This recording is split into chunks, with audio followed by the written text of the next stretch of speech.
About this, it featured very prominently during the course of the week, and that's the talk of the organized labor. Of course, this will not be the first time that the NLC and its affiliates would go on strike due to unmet demands by the federal government.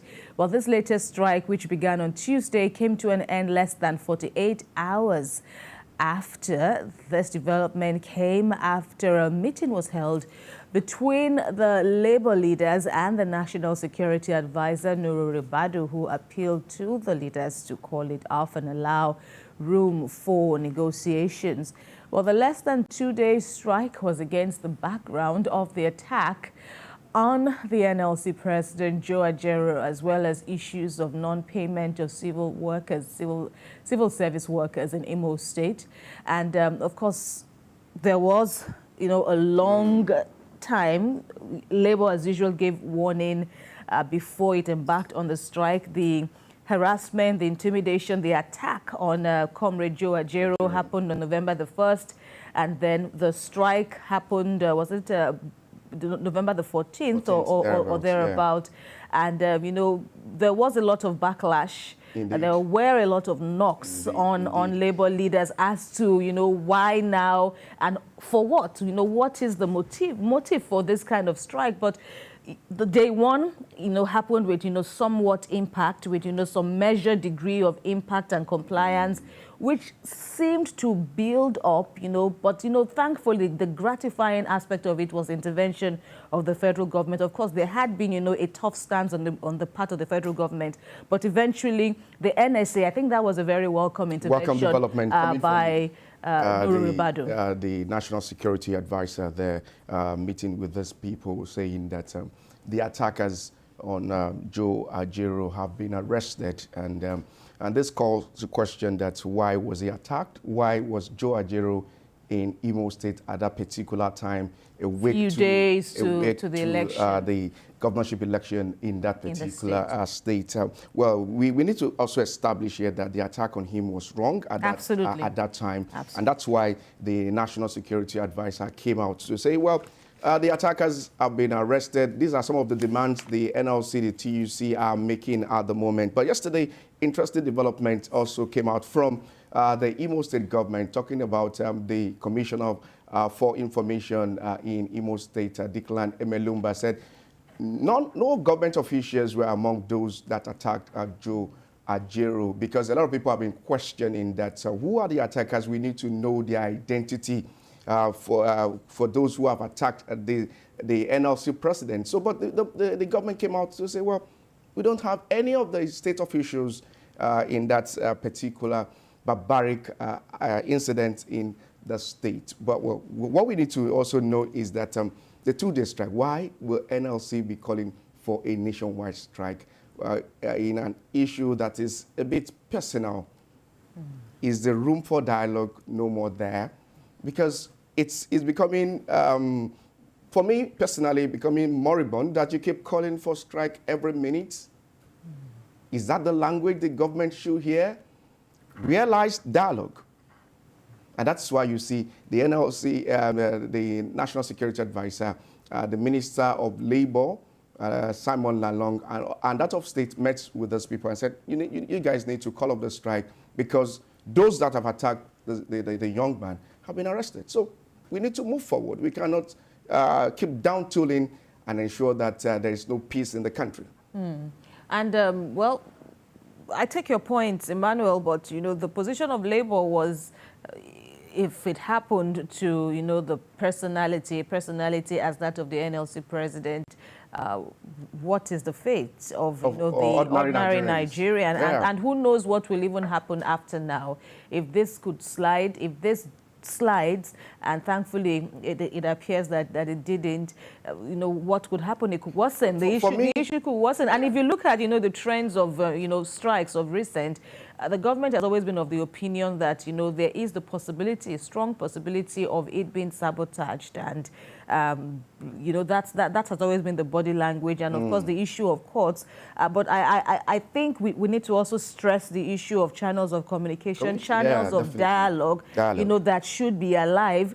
you know, even while you are on your side and I am on my side, we should always give room for communication, for dialogue. And it's good that, you know, despite the hard stances of both parties, they were able to, you know, see reason and reach a consensus. Let me quickly add this, that the timing for that protest... it has been said. You know, it has been said.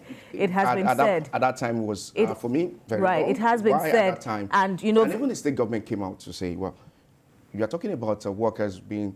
we are owing denied, which is also a position that the government has, you know, maintained, that is not the position. And in any case, before you even choose to come out to, you know, say you will embark on a protest somewhat in my domain where I govern, at least there should also be, you know, the fact that have you and I, have we met, have we spoken, have we discussed, you know, but, you know, we might say now, you can also move on to say that these issues may have been rested at the moment, especially now that there is the arrest of, you know, of certain persons who are said to have been indicted in the attack. And all right, wait to see how that goes, because the issue was, would the police... And we need to see the attackers prosecuted. We need to see it to the end. That will serve as deterrence. Right.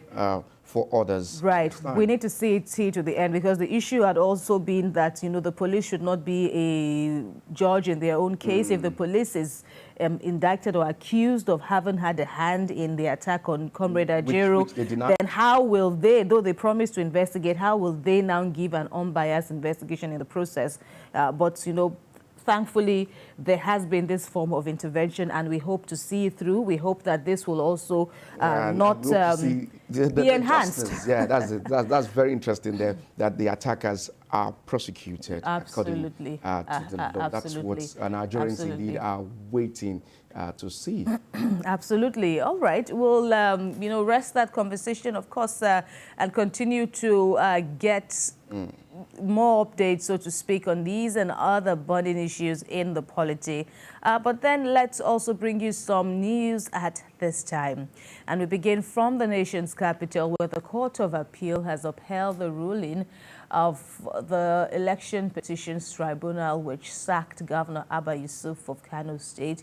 In that judgment, the Court of Appeal agreed with the judgment of the tribunal, which ruled that the fielding of Abba Yusuf was in breach of the electoral law, as he wasn't qualified to contest that election.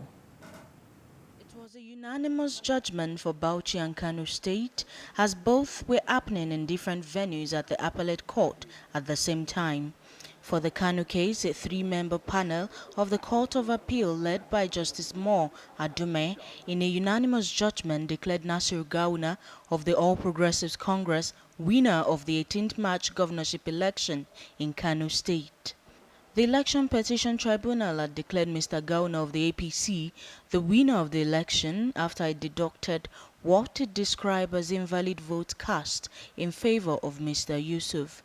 But the Court of Appeal upheld the decision of the tribunal and used it as a basis to disqualify the election of Abba Yusuf of the New Nigeria People's Party. Two aspects. One, there are appeals against the decision of the tribunal to deduct the 165,000 valid votes. Those appeals were dismissed and the decision of the tribunal was upheld. Always accept whatever transpired, because Allah is the one that gives power to whoso he wills.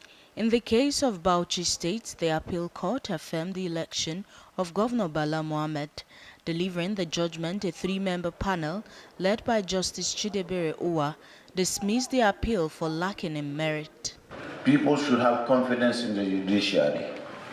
And I as a person, with my colleague, Right Honorable Mohammed Al-Awal Jato, and the people and government of Bauchi State, we have absolute confidence in the judiciary. It is expected that if the parties who are not pleased with the judgment of the appeal court will approach the apex court with hopes for a more favorable decision. Habib Alawao, TVC News, Abuja. A federal high court in Abuja has ordered that Godwin Emefiele, former governor of the Central Bank of Nigeria, should be remanded at the Kuje Correctional Center. Helen Osamide-Akins reports. The Economic and Financial Crimes Commission had arraigned the former CBN governor on an amended 6-count charge. Emefiele's counsel, Matthew Buka, had moved an application for his bail, but Rotimi Oyedepo, the AFCC counsel, opposed the bail request on behalf of the federal government. But after listening to their argument, Justice Muazu said he needed a little time to study the exhibits supplied by Emefiele to support his request for bail. Taken, and he had pleaded not guilty. His application for bail was moved, and we also filed our counter affidavit and adopted same. We had equally prayed the court for expeditious hearing and determination of the case. And my Lord had given us a date also for trial. My Lord had told us that we should assemble our witnesses, and I believe with the cooperation of the defense, the case will be heard and determined expeditiously. You recall that on the 8th of November, the court has granted him interim bail and handed him over to us. He has been available, and we've been able to produce him to court. And he came to court willingly and has submitted to the jurisdiction of the court. Now, the arraignment has taken place. The application for bail was argued, and my Lord has adjourned to next week, Wednesday the 22nd, to rule. And my Lord had made an order that pending the ruling on the bail application, he should be at the Kuje prisons with the correctional service. And the order of my Lord was clear, that he should be with the correctional service, so that there's no confusion as to where he's supposed to be pending the ruling of the court, which will come on the 22nd. This remand order is coming after Justice Olukayode Adeniyi ordered that he should be released to his lawyer on November 8th after spending months in detention.